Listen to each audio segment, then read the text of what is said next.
Good morning, YouTube.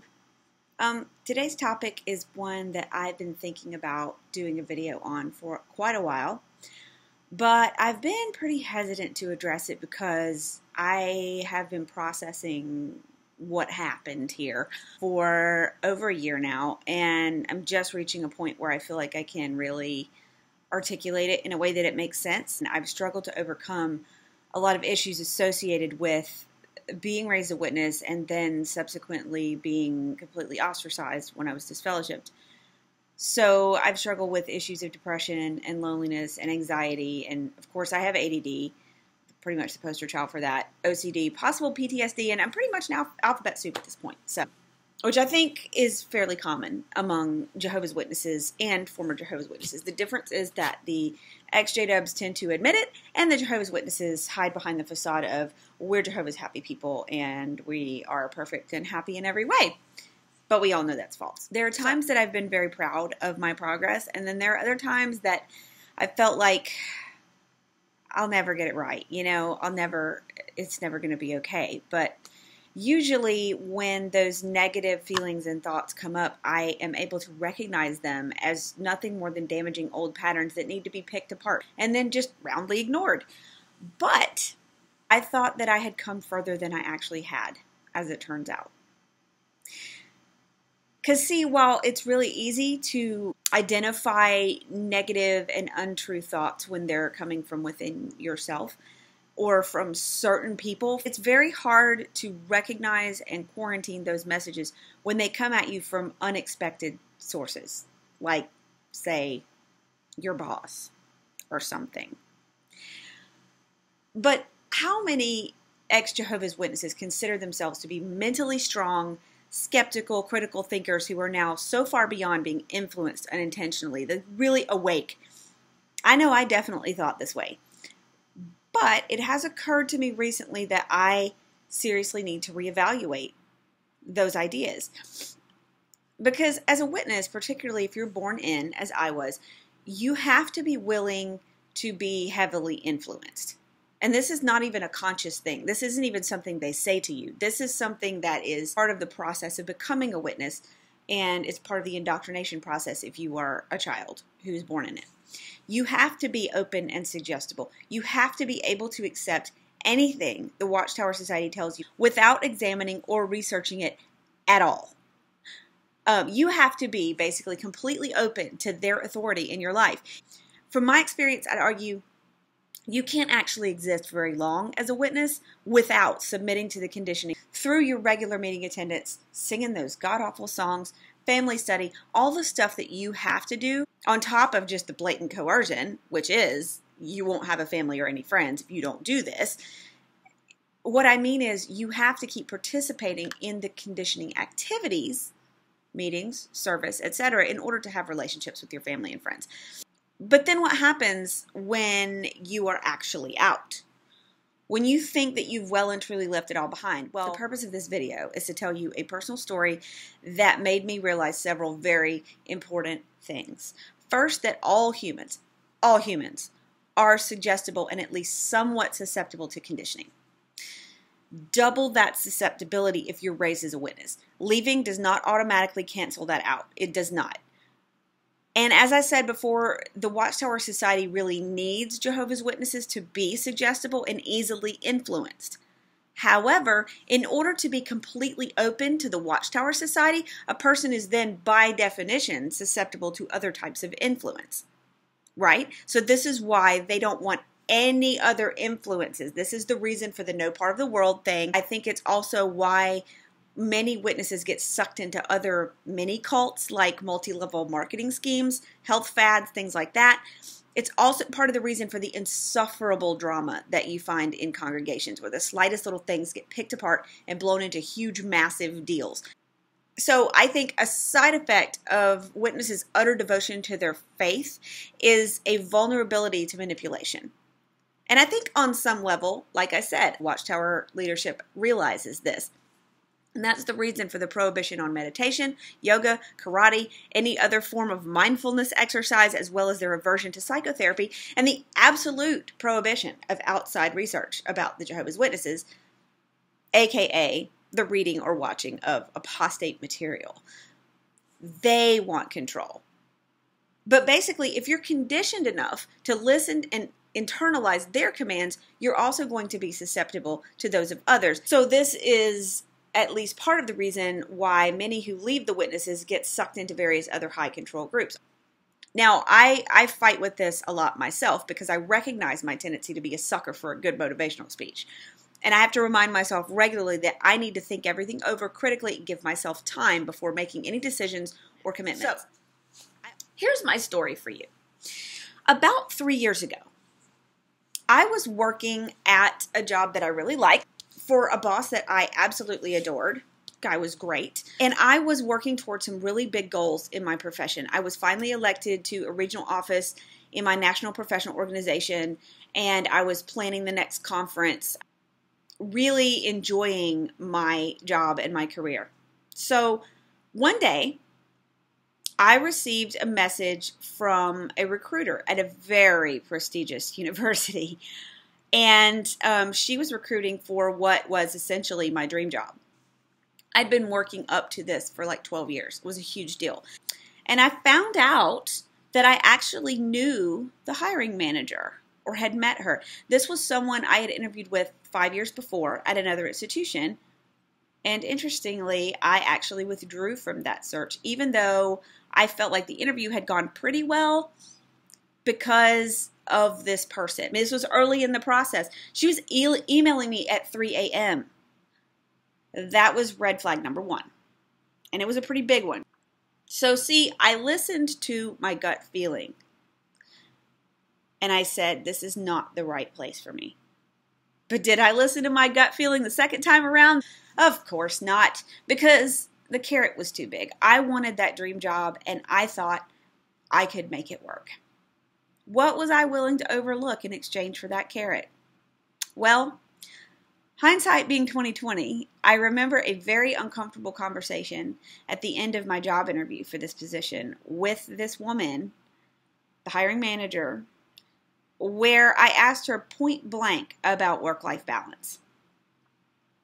And she assured me, in a way that made me a little uncomfortable, that she had 3 kids and she made it work. So I made a conscious decision to ignore my inner voice and my gut feeling and to trust her. And I convinced myself that she was someone to admire because she was very charismatic and successful and really appeared to have it all. I overrode my instinct, like I was always trained to do as a Jehovah's Witness, in exchange for an offer that was clearly too good to be true. When I look at it now from a little distance, I made a huge mistake. Sold a house that I loved, left a job that I loved with a boss that I loved, and moved my entire family to a new town and started the worst job I have ever had in my life. And that is saying something because I've had some bad ones in my time. I worked for a little while as a third shift gas station attendant, waited tables and managed restaurants for a long time. Shortest job, I had 1 or 2 shifts as a hotel room maid. Oh, hell no. And I would go back to any one of those horrible jobs before I would go back to this one. It was that bad. Basically, I hated the town after the first 2 months. I didn't have any of the resources in the office that I was promised coming in, and the culture was so toxic. I mean, it was so toxic, largely because this psychopathic boss steamrolled me from the word go. She texted me literally all night, every night. She basically expected late nights and early mornings, and she gaslighted everybody constantly. She never, ever let anyone else finish a sentence. She'd ask a question, and I'd get 4 words into answering it, and she'd start talking over me. And damn, that woman could talk. She never shut up, but then she never really said anything either. It was so weird. I've come to realize that this person is a malignant narcissist and a true sociopath, but I think she decided it would be fun to try to destroy me. And she did. Quickly. Like, once she berated me for 2 hours. 2 hours, I kid you not. Because one of my employees complained about the water fountain. Y'all, I cried more in the 8 months that I worked there than I did my entire career before that. It got to the point that I was having panic attacks, that I was seriously finding myself self-harming. And that's something I hadn't done since high school when I was dealing with an eating disorder. Why? Because I had literally no control over my life. And I saw myself heading into that spiral again. This woman also told me that I should never have disclosed that I have ADD, even though it's protected under ADA, by the way. She told me that she had really dodged a bullet by not hiring me at the other university 5 years before. And I kept my mouth shut, but I was thinking, wow, who dodged a bullet? Because I think I'm the one who made that decision, but whatever. She said that I was weak, incompetent, that I misrepresented my accomplishments. She said that if I liked a candidate we were interviewing, they must not be any good. And then she gave me the most ridiculous speech one day about how all men are pricks, and I couldn't help but laugh.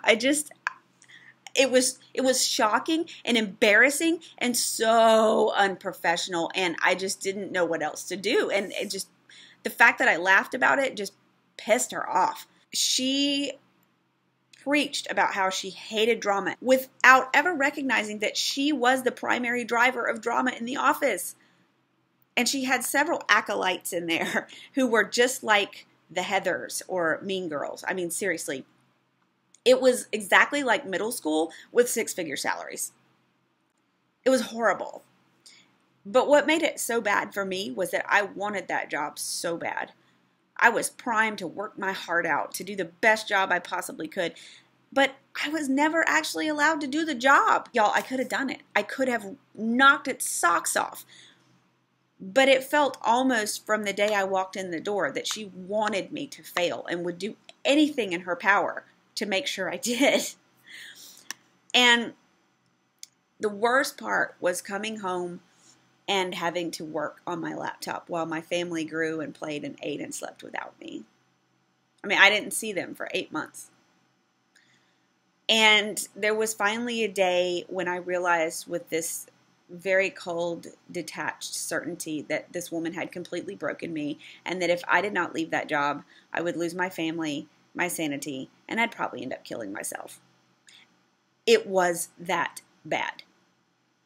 Now, I am very fortunate that my husband has an excellent job and that we were in a financial position that would allow me to walk away without a safety net.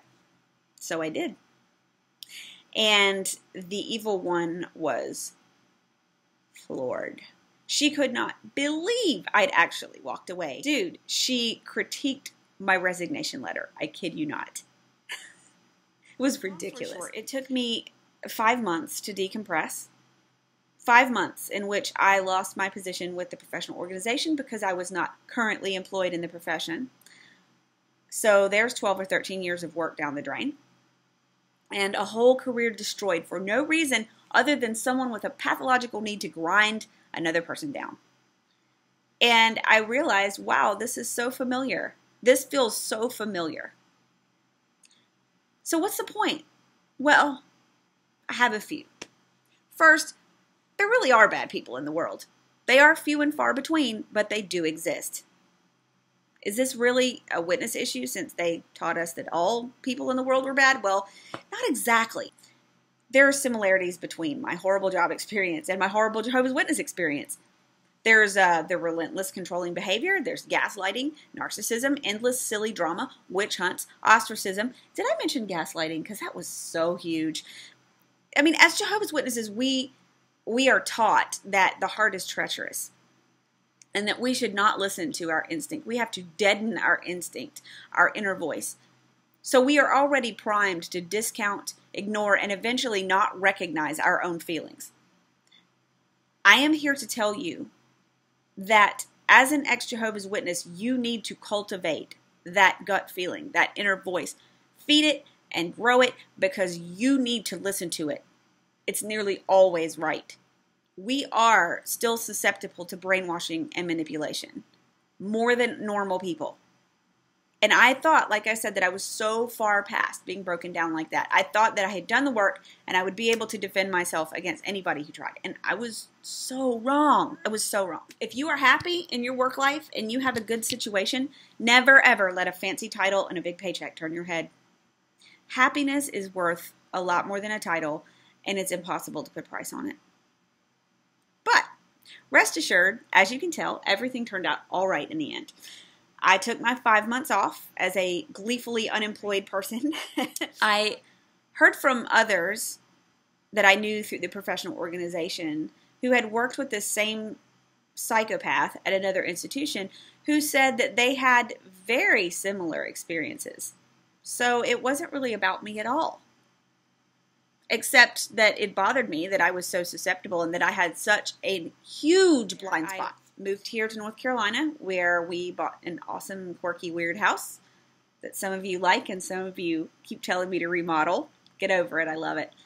Got an adorable dog. I sent my kids to some pretty fantastic schools, and best of all, I work in a low-key, creative environment where I get to help other people pursue their dreams in theater and music and art and dance, and it's a completely different career and a much lower paycheck, and I am so much happier. I also recently heard that the Evil One and many of her crew have now been asked to move on from that prestigious university. And I try not to engage in schadenfreude, but in this case, she had it coming. She had it coming. That's my story. Just remember, we are susceptible, and you have to be careful.